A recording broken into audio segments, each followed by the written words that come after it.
Hello and welcome to This Week in Agriculture. I'm Esther Gishuki, your host, and joining me is Ann Kinyua. Karibu sana, Ann. Asante sana, Esther. My name is Ann Kinyua. I'm the marketing manager, Naivas Supermarket. I've worked with Naivas for the last 2 years. It's been quite a good experience. Retail is very dynamic, and it's given me a very good opportunity to get a clear understanding of the Kenyan consumer. And so it's quite an interesting position to work in. I think you'll really like this first story that we're going to do. Did you know that Kenyans consume only 5% of the total tea produced in the country? Well, this is according to data from the Tea Directorate of the Agriculture and Foods Authority.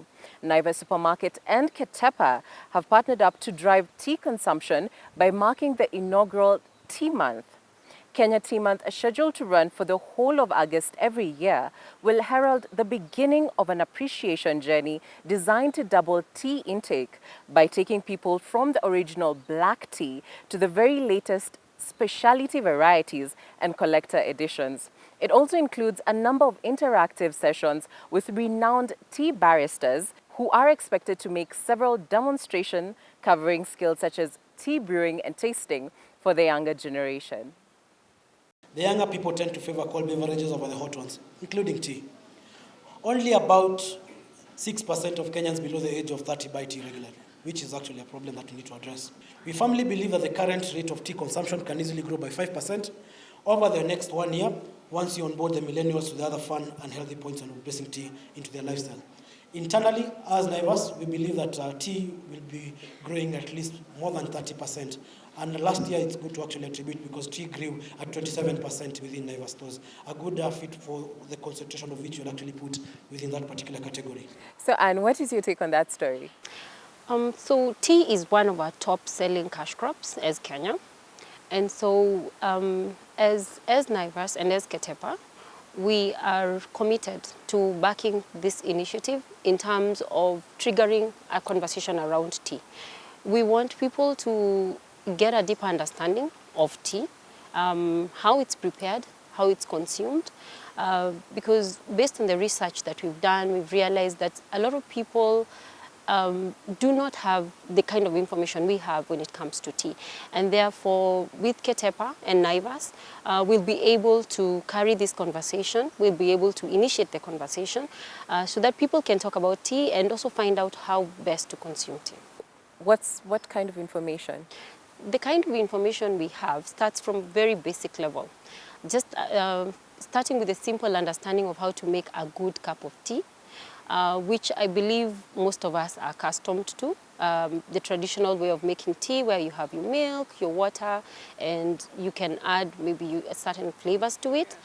But beyond that, there's more information about the different types of teas. So for the traditional tea, we have the black tea, but with new innovations that have come into the market, there's need to create more awareness about the new types of teas that we have, the flavored teas, the infusions, and beyond that, the benefits of why you should consume tea. Maybe you can give us just a little preview. When you tell us about how to consume it, is there a specific way? In terms of consumption, for example, when you talk about the traditional tea, there's a way that the tea needs to be prepared. So that's the reason why we've engaged experts to support us in this campaign. We have qualified baristas who will be going into our stores and literally teaching the consumer how to make that tea. So from how you boil the water, at what point you should put in the tea leaves, the temperature in which you need to prepare the tea, all that is critical information because, for example, when you make tea, you can't put the tea leaves maybe into water that hasn't boiled to a certain temperature. So that kind of education and knowing the method of how to prepare this cup of tea is what we are doing with this campaign in terms of creating consumer awareness within the store. Okay, and what is the ideal consumption rate? In terms of the ideal consumption rate, I would say with this campaign, the proposition you're pushing for is that any time is tea time.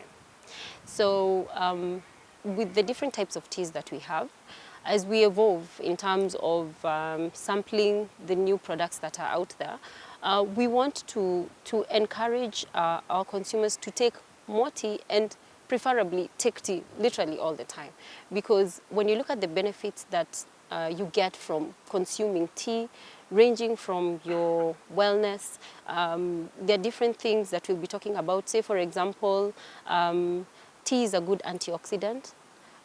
When you look at issues to do with digestion, things like if you take your black tea without sugar and maybe you have a stomach upset, it clears your stomach upset so you don't have to go for other medications that are out there. You can literally just walk into your kitchen and have a cup of black tea and your digestion will be fine.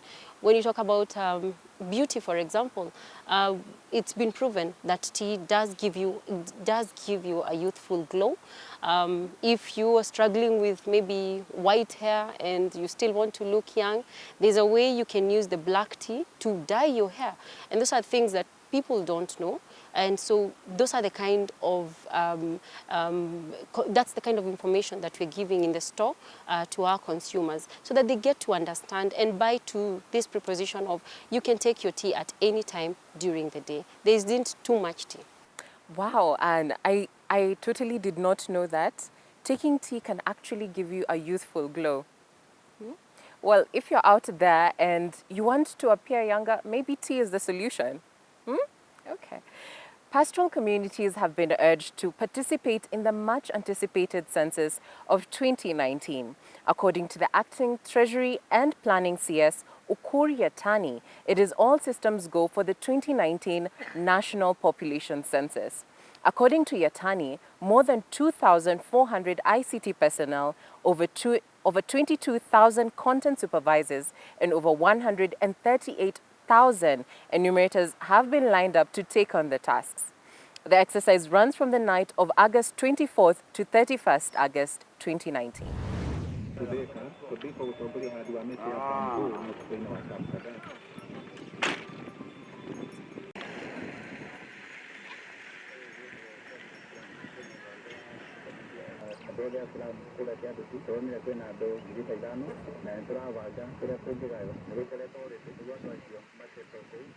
Na nina hakika Isiolo ile sensa zilifanywa 2009 watu wetu wengi, kwa sababu ilikuwa wakati ya Jilali, hawakuhesabiwa, na hiyo imetuathiri kwa sababu ugawi ya rasilimali ya serikali inategemea idadi ya watu. Kwa hivyo ningependa kuhimiza wazee, vijana, wa mama, mshirikiane na machief. Kama kuna watu wetu wamehama na wako ile sehemu labda ni mbali na barabara, muhakikishe tumejua mahali wako, ili tuweze kushirikiana na Kenya National Bureau of Statistics tuhakikishe kila mtu kwa hii kaunti yetu ya Isiolo, Samburu na hata Laikipia na Marsabit wamefikiwa mahali wako na wamehesabiwa. What are your thoughts on that story? First of all, these are Kenyans, and so they need to be given an equal opportunity in terms of giving them more time for them to be able to get to their areas of registration, and also given the fact that they live their life on the go, and so making it a bit more convenient for them to be included in the census. I believe that would be the right thing to do. So, and during the previous census, there was a lot of allegations that the data was falsified.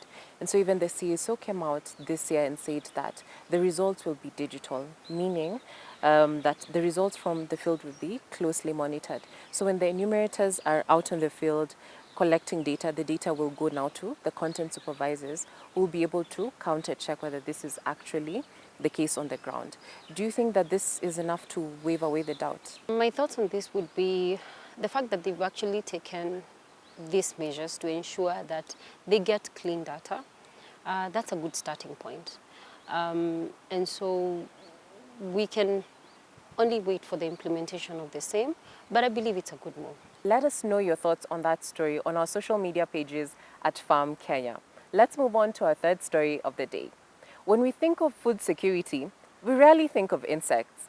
Well, some experts have discovered that crickets could provide the much-needed nutrients that Kenya needs and thus contribute to the agenda of food security. The protein from the insect is so good that we shall not have the problem of the climate change. We cannot produce maize and beans, or we cannot keep poultry and things like that. You produce one insect and you get almost all the amino proteins you need. You get almost all the minerals you need and all the vitamins you need, and the other physical chemicals of the insects. The lifespan of this cricket is around 3 to 4 months within which you're able to harvest. So it means if a farmer has to do this, then you're sure of at least harvesting 3 times in a year. So if you look at space, we are using very little space. If you look at time duration to recoup your money, then you can be able to see. Tell me any livestock industry that you're going to rear within 3 months. So first off, Anne, have you ever had any crickets? No, I have never had any crickets, but I have eaten termites, or rather the ones that fly when it rains. Yeah. Yes. And what are your thoughts on that story? This isn't really a new thing altogether. It is something that happens around the world, I believe. Consumption of insects happens around the world, and more so even here locally. So it's an opportunity to embrace something new. We've actually seen recently, I think there's a restaurant in South Africa that now has like a whole insect menu. So they have burgers, which are made of insects. They have this really nice snails that I really want to try out. Do you think at one point crickets may actually be the future of human food, given that there's a lot of climate change that is going on and many more countries are looking towards finding methods and strategies of relying on other forms of agriculture instead of rain-fed? It could be one of the options because, as you said, when you talk about climate change, there's need to look for alternative forms of food per se. So I would not completely rule it out or say that it would be the main future food, but I would say it would be one of the options. It's a possibility that it will be one of the options. Mm-hmm. So some people are very concerned about having a cricket diet or rather having an insect diet because they're very squeamish. Do you think there's cause for concern? I do not believe that there is cause for concern because as everything in life, it takes one to try. You just need to try and you might actually enjoy it. But I believe in the whole preparation process. Like for example, when I spoke about having eaten termites before, the preparation process is the levels of hygiene in terms of how you collect the insect, in terms of how you clean it, and even how you prepare it and how you present it. So I would not be concerned about that. Now, personally, I'm a fan of insects. In fact, I want to try an insect burger. Let's move on to our fourth story of the day. Nakuru County has partnered with the University of Nairobi Department of Agriculture in drafting an urban agriculture bill which seeks to promote sustainable farming in the town and restrict growing of crops and livestock prone to disease outbreaks in a congested setting. Nakuru County is targeting to criminalize any forms of crop and livestock farming that interfere with the residents' urban life. County Executive Committee Member for Agriculture, Dr. Immaculate Njuthe Maina, says the Urban Agriculture Bill will be subjected to public participation and scrutiny by all stakeholders before it is forwarded to the Assembly for debate, and the draft legislation, while promoting the food system that suits urban areas, also aims to contain disease outbreaks spread by crops such as maize and livestock. So far, only Nairobi County has come up with legislation to promote and regulate urban farming after its assembly approved and passed the 2015 Urban Agriculture Promotion and Regulation Act. The Urban Agriculture Bill, once passed, will criminalize any forms of crops and livestock that interfere with urban life, with a special emphasis on environmental conservation.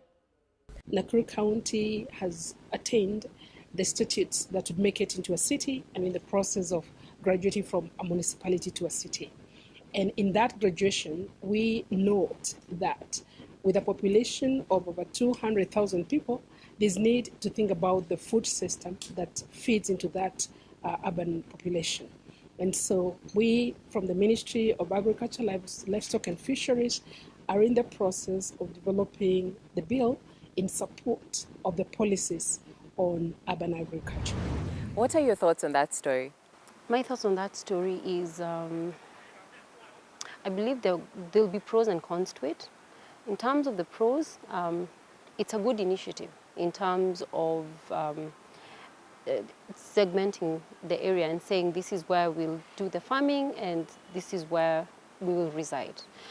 But when you look at the disadvantage of that, if you're looking, for example, at the urban farmer who wants to practice farming in yes, a controlled environment, say maybe for the greenhouses, it might be a disadvantage to them because it would only mean that they can only practice farming in the areas that is assigned to farming. So there are pros and cons to it. Do you think regulating urban agriculture will result in sustainable agriculture? My take on it is, again, it will depend. If the farmers are given the support, the necessary support to ensure that the practice is successful, then I would say yes. But on the flip side, we realize that we have more and more housing coming up, more and more of the residential areas, which means the areas where we can do farming, they are slowly but surely decreasing. So it will depend. It will depend on whether they get the necessary support and how we actually manage it. What impact do you think that urban farmers and consumers will face in light of this bill? Let's say it's approved and also implemented in other counties.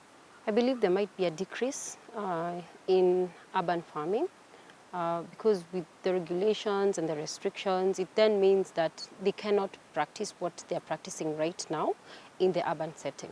So there might be a decline. And when we look at on the flip side, the consumer side, there'll definitely be an impact because now if we cannot practice urban farming, which allows us to bring the farm produce closer to the consumer, it means that the consumer might end up incurring more costs and they might end up spending more to just meet their daily needs in as far as food is concerned. For this particular story, it's still a 50-50 situation. On the flip side, it might hurt urban farmers who practice agriculture in Nakuru County. On the other side, it might actually benefit not only consumers, but also farmers where disease outbreaks are not as many. On to our next story of the day. But this time, I'm letting Anne do the talking. Here you go, Anne. It is 2 weeks since the government brought down the famous Lwagni fish eateries in Kisumu to pave way for expansion of Kisumu port. It is an exercise that brought down over 28 eateries, all famous for fresh tilapia fish. But as Kevin Ogutu reports, the traders, who are mostly women, are finding their way to Dunga Beach, which is 3 kilometers from Kisumu town. July 25, and this is what traders here at Lwagni Beach woke up to. A bulldozer had brought down part of this fleet of eateries. It is one place whose fame had grown in leaps and bounds as the #1 stop for fresh tilapia fish. The wisest thing the traders could do was to bring down the remaining eateries, as the government sought to have a major road that will be connecting Kisumu port to other highways in and out of Kisumu. 2 weeks later, there is no single structure standing on Lwagni Beach. This is the famous Lwagni Beach, which is right now a pale shadow of its old self. This is one place that some women here have called home for over 30 years. Perhaps it is only the boat riders who still harbor hopes of earning their daily bread from this once busy beach. However, it has not been an easy ride for the boat operators here since Lwagni Beach came down. Saa hizi vile Lwagni ilibomolewa, hatuna kazi. Kazi yetu imeanguka, imerudi chini, hatuna wateja kwa sababu wateja tulikuwa tuna coexist. Wale watu walikuwa nakuja kukula samaki hapa, ndio tulikuwa tunapata wateja wakienda kufanya nini? Tunawapeleka kwenye boat. From Lwagni Beach and its dwindling fortunes, we head to Dunga Beach, which is 3 kilometers away. There is every indication of life here. It has been known as landing site for fishermen and fish, but now it has new guests. Businessmen and women, and those who are also from Luangni, Muso. And right now we have also accommodated a number of 6 in total. Those who have also put some structures and those who have also rented some buildings so that they can do their business. This is the first time Morina Atieno is opening her eatery to clients after moving from Luangni. She is among the traders who have already secured space here, ready to start life afresh. Around her, construction of eateries is ongoing.